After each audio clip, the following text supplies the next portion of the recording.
welcome to Cabo in B.S. I'm here with Michael Baldwin, my boss and mentor for the past almost 2 years. Has it been that long?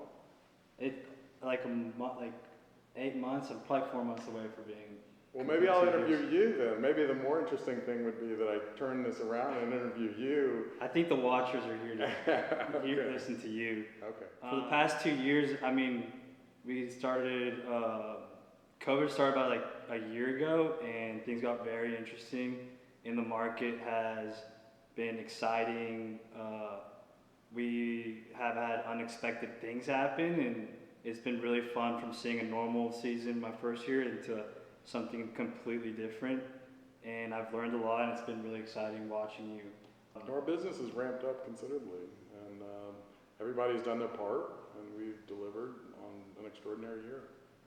And that leads me to one of my first questions is, how has COVID affected Cabo and the market in real estate? Well, I think COVID obviously has impacted everyone in some way, shape, or form, and it's really interesting because, and this is not a flattering story for me, but I remember when it first started, and I looked at Stephanie and I said, no one's coming to Mexico during a global pandemic.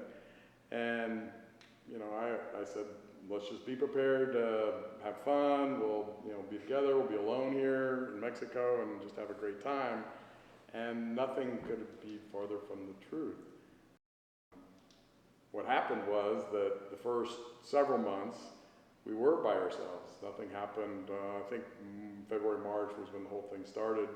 And from February to June, it was very quiet here. There was about 30 families that made the choice to stay here during COVID, and that was a huge unknown. They didn't know if they were going to be able to get home. They didn't know if people were going to be coming here to visit them, but they made that conscientious choice to stay, which I think was the right one, but there was a lot of risk involved. And because there was rumors that they were going to close the borders and Americans couldn't get back in, and that didn't turn out to be true, but it certainly could have happened. And so it was about July, I think, when I think people just felt like caged animals, and they started thinking about the possibilities of where they were going to go, and could they travel, and what was that going to look like. And so July, August, people started slowly trickling in, and it was really interesting because you could see the people had been traumatized wherever they were coming from. They were clearly, quarantined, stressed, both, physically, mentally, emotionally. And they came here and they found it pretty normal. And that was kind of the beginning of the new story, which is, Cabo did have some COVID cases. In fact, we had a travel agent come through our office, and we got contact traced by her, and we tested everybody in the office, and sure enough, 10 out of 14 of us were positive. So it did impact us, and it did touch us, and that was in about end of September. I remember it happened like almost at the perfect time. It was actually you were thankful because you're like, okay, I got it out of the way, and now all business I could attend to that's coming in. Absolutely. That is exactly what happened because I, very fortunately, had no symptoms. So, but we respected the quarantine. We were all tested. And so I was quarantined for 14 days in this house. And I can tell you, I was like a caged animal trying to get out of here. People are moving to Cabo, and I want to talk to you about actual homeowners actually considering being here for long term rather than just a couple weeks. We've seen a seismic shift in Cabo as being at one time just a weekend destination. People would come down here, and because it's so convenient to come, it's very easy. People would come down on Thursday and go home on Monday or whatever. And so I don't know what the average stay was for us. On an annualized basis, people probably came here on average 75 days a year. The people, the homeowners, the people come here and stay. And what we saw now was, to your point, that people came here and stayed. And a lot of people didn't leave. There's been a lot of people that have been here since the whole thing started. And there's no reason, particularly Canadian, it's very hard for them to get back in their country. They have very, very specific quarantine rules. And I think that people just find Cabo the place to be. I mean, our weather is great.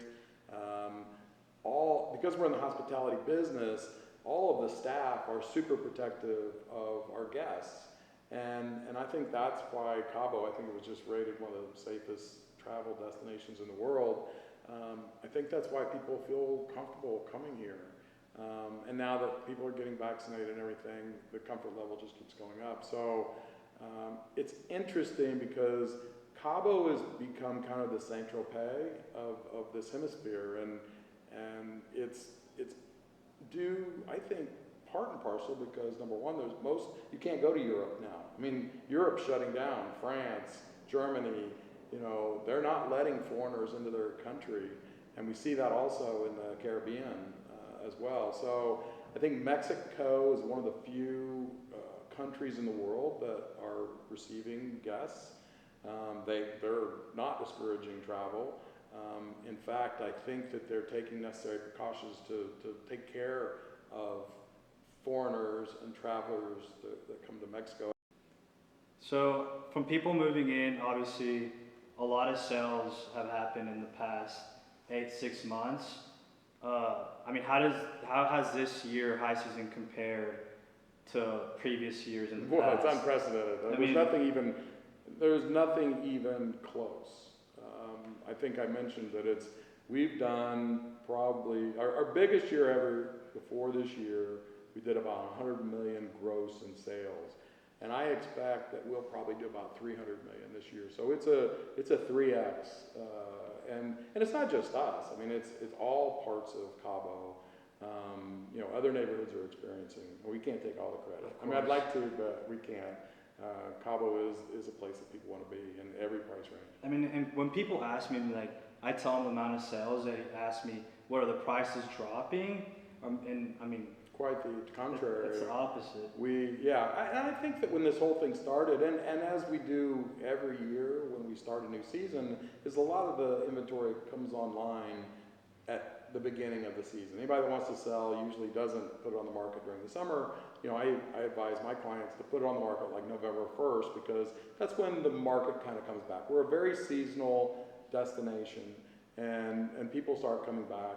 November, Thanksgiving, we're 100% at Christmas, New Year's, and then the buying activity in a normal year would be like January to June.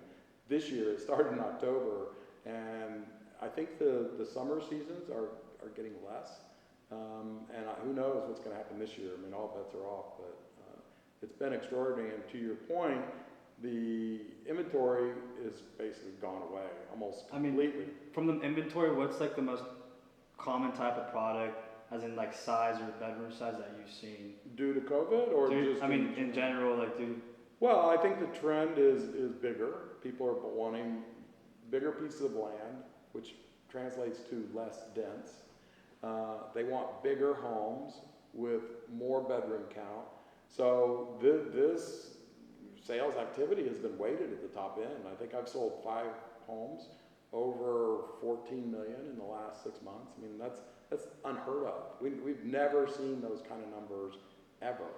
And to do that type of volume in this short a time is pretty extraordinary.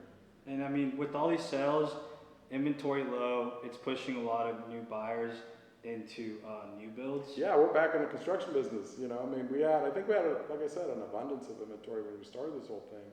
All of that has burnt off, and so consequently, the way these things generally happen is the premium properties sell first at the highest, then the B properties sell, and then when your inventory goes away, people have little to no alternative. Either A, pay a premium price to someone that may not even be on the market, or B, build. And so that's what we're seeing. I mean, I think we've done 5 build jobs in the last 30 days, which again, we haven't done 5 build jobs, probably in the last 6 months. So it's, the trend lines are obvious. Prices, inventory's down, demand is high, prices are going up. All the new inventory that I have coming online, either the new resales, they're all coming online at a 10 to 20% increase in price. So we're seeing prices go up, and I think that's, you know, pretty consistent to some of the best resorts in the world. So there's gonna be a lot of building this summer with not only new builds and also remodels. And we'll start building inventory too. That's something that we, you know, spec homes, what we call speculative homes, which is homes that are under construction, unsold. You know, we're a year behind right now, so we got a lot of catch up to do. Our construction department is ramping up as quickly as they can, and you know, I think that you're going to see a lot of vertical construction this summer and next fall. So with all this, with the vaccine coming out, everything's starting to open up, change.